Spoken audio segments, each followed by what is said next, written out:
আলহামদুলিল্লাহ ওয়াকাফা ওয়া সালামুন আলা ইবাদিহিল্লাযীনা ইসতাফা আম্মা বাদ। হাদিস শরীফ থেকে প্রমাণিত যে স্বপ্ন মানুষ দেখে, সে স্বপ্ন সঠিক এবং বেঠিক এর নির্ণয় করার ক্ষমতা যোগ্যতা সবার নেই। সেই জন্যে সবার কাছে স্বপ্ন দেখে প্রকাশ না করা এবং সঠিক বেঠিক নির্ণয় করার জন্য যোগ্য মানুষের প্রয়োজন হয়, তাই তার কাছে যাওয়া। যদি না যেতে পারেন, স্বপ্ন নিজের কাছেই রেখে দেবেন, প্রকাশ করে নিজেকে ক্ষতিগ্রস্তর দিকে ঠেলে দেবেন না। তাই হযরত ইবনে সিরিন রহমতুল্লাহ একজন বিখ্যাত তাবিঈ, তিনি স্বপ্ন তাবিরের বিশরদ। তার কাছে বহু সাহাবা তাবিঈনরা, ওলামায়ে দ্বীনরা এবং মুহাক্কিক বা বুজুর্গ আলেমরা সবাই তার কাছে স্বপ্নের তাবিজ জানতে যেতেন। তো একদিন তিনি বসে আছেন, একজনকে এসে হঠাৎ করে বলছেন, হুজুর আমি যেন স্বপ্ন দেখছি ফজরের আজান দিচ্ছি। তো হযরত ইবনে সিরিন রহমতুল্লাহ তাকে দেখে বললেন যে তুমি তো চুরি করবে, আর চুরির দায় তোমার হাত দুটো কাটা যাবে।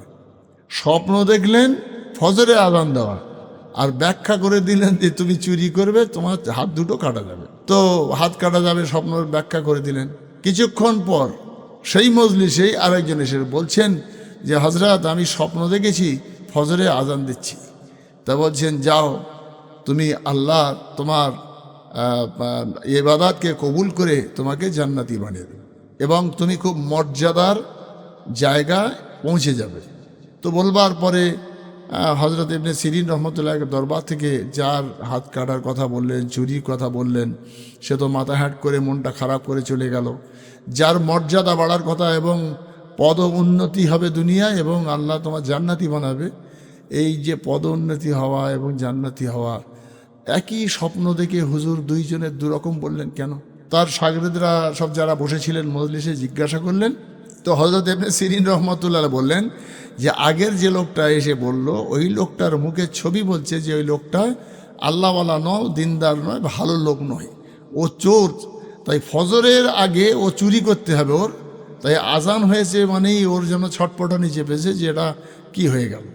তো সে চুরি করবে, তার হাত কাটা যাবে। আর এই লোকটা যে স্বপ্ন দেখেছে আজান দিচ্ছি, এর মর্যাদা বাড়বে, মানে এই মানুষটা সমাজের একজন বিচারকের আসনে বসবে, মর্যাদা সম্পূর্ণ জায়গা দখল করবে এবং তাকে আল্লাহ এই মর্যাদা দিয়ে সেই সঙ্গে তার পরকালটা নাজাতের করে দেবে। তাই একই স্বপ্ন দেখলেন দুইজনে, একজন চুরি করে হাত কাটা গেল আর একজন আর বড় পদে বসিয়ে মহান আল্লাহ উচ্চ সম্মানে সম্মানিত করলেন। তাই আজান দেওয়া নিঃসন্দেহে একটা ভালো কাজ, কিন্তু আজানের অপেক্ষায় চোর যদি ওত পেতে থাকে যে ফজরের আজান হওয়া মানে সকাল হয়ে যাচ্ছে, তাড়াতাড়ি চুরি করে সেপটে ফেলতে হবে, তাই তার ভাবনাটা ফজরে আজান হয়ে যাওয়া মানে সকাল হয়ে যাচ্ছে। আর যে লোকটা ইমানদার লোক, সে যদি ফজরে আজান দেয় তাহলে জানতে হবে যে সে রাত্রের বেলা ভাবছে যে আজান হয়ে গেছে, তাড়াতাড়ি নামাজ পড়তে যেতে হবে। তাই এর ভাবনার ওর ভাবনার সঙ্গে মিলিয়ে হযরত ইবনে সিরিন রহমতুল্লাহ আলাইহির ব্যাখ্যা অনুযায়ী একজন এই স্বপ্ন দেখলো আজান দিচ্ছি, তার চুরি করে হাত কাটা গেল। একজন স্বপ্ন দেখছে আজান দিচ্ছি, তার মর্যাদা সম্পূর্ণ জায়গার আসনে সে বসালো আল্লাহ এবং সেই উচ্চ আসনে বসে দুনিয়ার জমিনে সুনাম সুখ্যাতির সঙ্গে সে দুনিয়া কাটালো এবং পরকালটা তার জন্যে জান্নাত হয়ে গেল।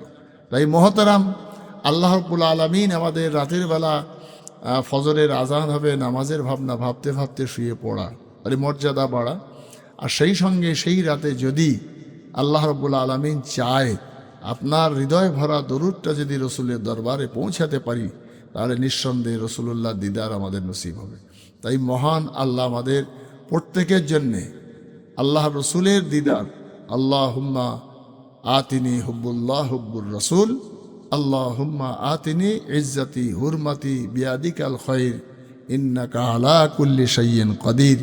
আল্লাহ তাআলা আমাদের এই আমলের সঙ্গে রসুলুল্লাহ দিদার স্বপ্নযোগে দেখিয়ে যেন আল্লাহ আমাদের মৃত্যু বরণ করা তৌফিক দান করে। ওমা তৌফিকি ইল্লা বিল্লাহ। আসসালামু আলাইকুম ওয়া রাহমাতুল্লাহ।